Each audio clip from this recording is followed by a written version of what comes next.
Welcome to Japanese Cooking 101. Today we are making fried squid rings. A squid is sliced into rings, coated with panko breadcrumb and deep fried. It could be a great appetizer dish to go with drinks or a tasty entree for dinner. These are the ingredients. We used the body part of a whole squid today, but if you don't want to clean the inside and prep, you may find already cleaned squid fresh or frozen at an Asian market. For more information and complete recipe, please visit our website japanesecooking101.com. First, separate the squid's body and legs. Remove the guts carefully from inside the body so that the guts don't break and make a mess. Cut off the legs and set aside for some other use.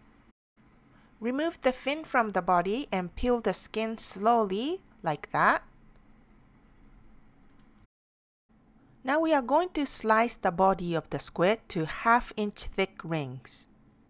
Using paper towels, remove moisture from the squid pieces as much as possible. In a medium bowl, add all-purpose flour, salt, egg, and water, and mix together well with a whisk. Dip the squid rings in the batter, then coat them with panko breadcrumbs. Heat the deep frying oil to 350 degrees Fahrenheit, 175 degrees Celsius at medium heat. Drop the squid in the oil, turn once or twice, and cook until golden brown. Serve with lemon wedges and mayonnaise. Sprinkle salt over squid.